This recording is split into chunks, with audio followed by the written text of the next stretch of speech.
Devil fruits are born out of human desires to be something more. The simple wish of, if only I could do this. Meaning, devil fruits are dreams. The entire technical description that Vegapunk gives is essentially exactly how one would describe dreams. Devil fruits are the dreams of people manifested. Arguably the single most important theme in this entire story, dreams.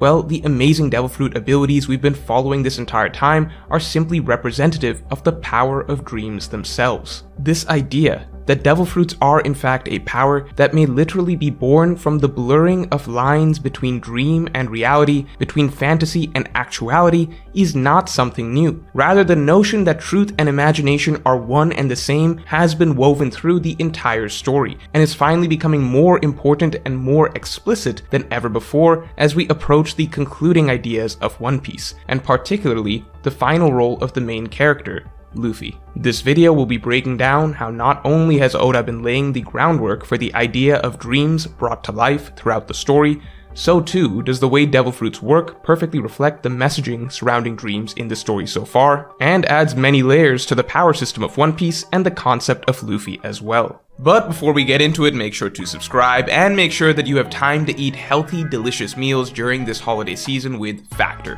the sponsor for this video. Things are about to get really crazy with traveling and shopping and family and all that, so why don't you make life easier on yourself by getting pre-made delicious meals delivered straight to your house. No grocery shopping, no cooking, just great food sent straight to your door, saving you time and stress. The meals are fresh and never frozen, and it's completely flexible how many or how often you want to get them. You could get 4 meals a week or 18 meals a week if you want, just whenever is convenient for you. Ever since I started using Factor, it's made my life way easier, since now when I end up working late nights or don't have time to go to the grocery store during the day, I can just eat a healthy, nutritious Factor meal that's ready to go in 2 minutes, with zero effort from my part. So just head to go.factor75.com/morge60 and use code morge60 to get 60% off your first Factor box, link in the description below. So that aside, a lot of people have been referencing a very important quote from earlier in the story, that everything that humans can imagine can happen in reality. Interestingly, this was a quote from a great scientist in the One Piece world, and this exact same line of thinking is shared by the greatest scientist in the One Piece world today, Vegapunk, who interestingly begins the arc of Egghead Island by re-establishing this important idea in his own way. As the Straw Hats question whether these holograms that they see are real or not, Vegapunk explains that whether something is real or not is unimportant. Trying to categorize things into such boxes is an archaic way of thinking. It's a strange answer, but as we explore more of Egghead Island, it does seem more and more as though this fantastical island is far too dreamlike to be real. Walls that are both tangible and intangible, holograms that you can touch and interact with, food and clothes created practically out of thin air. The entire design and experience of Egghead Island is most reminiscent of a certain island, Skypeia, the first arc that the series really delved into examining the line between dream and reality.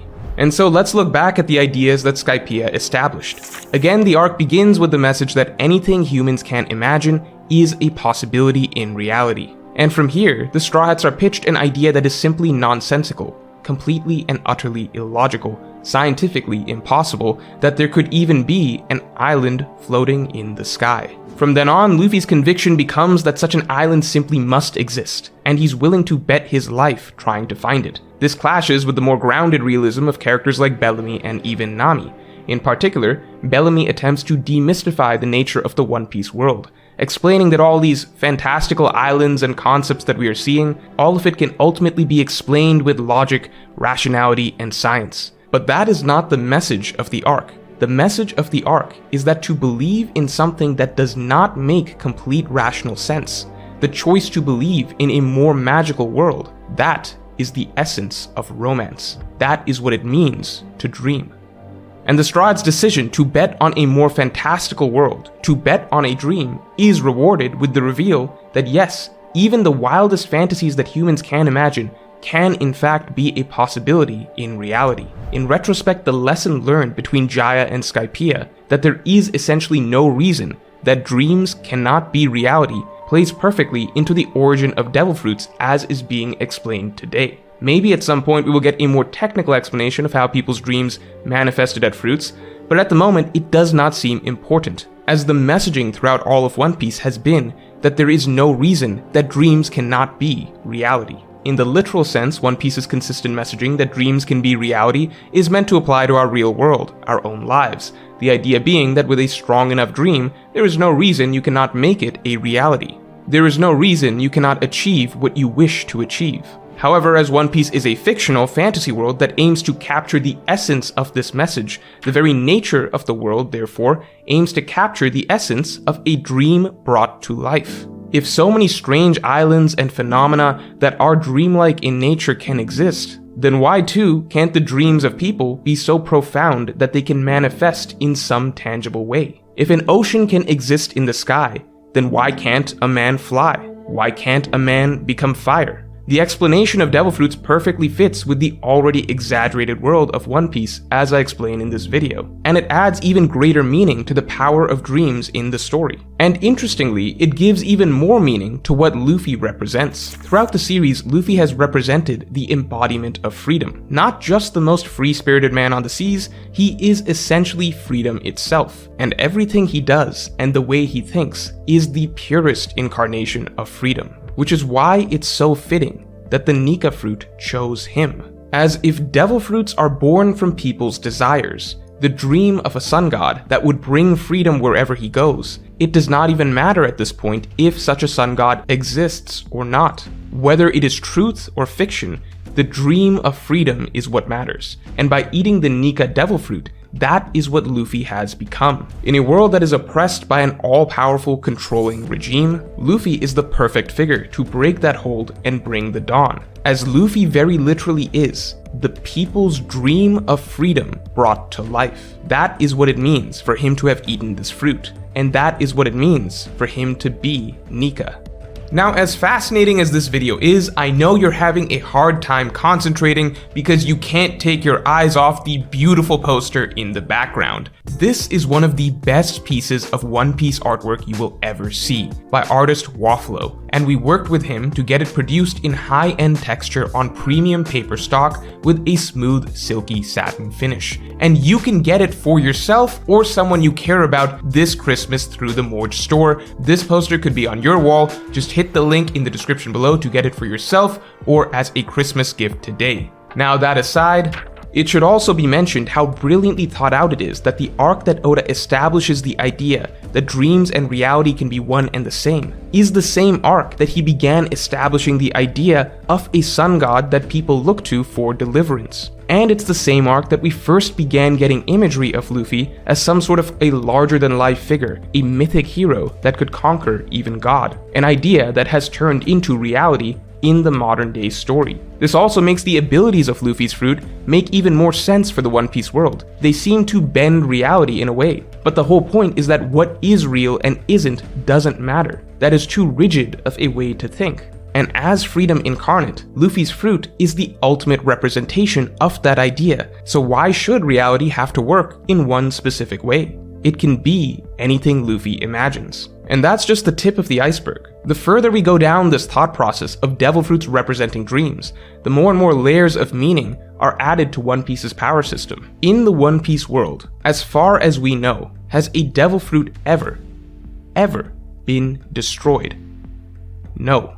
Even the most dangerous fruits, the Nika fruit, the Yami Yami no Mi, the Gura Gura no Mi, these are never destroyed. It's likely they can't be destroyed. They can only be passed down. Because devil fruits are dreams, for better or worse, when the user dies, the fruit will simply pass down to the next person, and the next, and the next, because that is the essence of dreams in the One Piece world. A dream never ends. It can only be passed down, over and over, inherited over and over. It's been staring us in the face all along, but the way that devil fruits fundamentally work is inherited will. It also makes so many small devil fruit transitions throughout the story that much more interesting. Sabo now has Ace's fruit. Now, in an even more literal sense, Sabo is carrying a will that was inherited from Ace. In a more twisted sense, Big Mom carries Mother Carmel's fruit. And that makes it all the more meaningful that Luffy, all these centuries later, likely carries Joyboy's fruit. Luffy today carries with him the dream of freedom, passed down across 800 years from the Void Century, and this is a fruit that is specifically suggested to have a mind of its own, meaning that Luffy was chosen as the right person to inherit this will, to inherit this dream passed down from a people long, long back of freedom. I once had a problem with the possibility that we all saw that Luffy might literally be Joyboy himself reincarnated, as that defeats the entire idea of inherited will. But the truth that we seem to be faced with, that what Luffy has inherited is literally a physical manifestation of a dream of freedom that was once in Joyboy's hands, that is a far more fitting and poetic answer to what it means to pick up the mantle of Joyboy. In my opinion, the perfect depiction of inherited will. And finally, a great observation made by my regular stream viewer, Mr. Crescent, was that if Devil Fruits as dreams make up one side of One Piece's power system, then the other side is Haki, which is literally willpower or spirit. What an amazing two-sided coin that encapsulates the ideas of One Piece and what makes someone strong in this particular world and this particular story. Dreams and willpower. Devil Fruits and Haki. Those are the two sources of power in One Piece. Now, that's not to say that those without Devil Fruits don't have dreams or anything, just that it's interesting that the source of that particular magic is dreams of people before you brought to life, which is what Oda chose as the most fitting source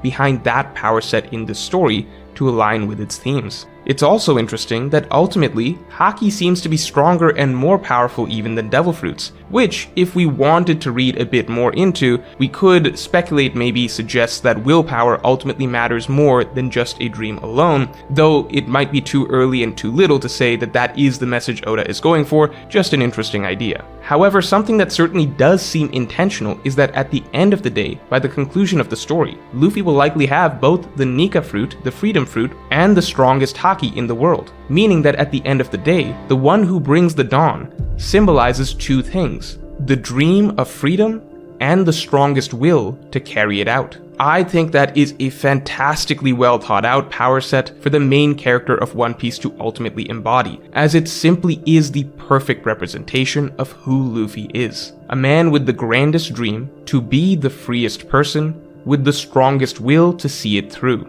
So if you think that Devil Fruits being dreams is a great reveal for the story, then definitely let me know in the comments below. And if you enjoyed this video, then definitely like and subscribe. And you can support me to get my extended thoughts on this and all future topics by becoming a member. Just hit the button below.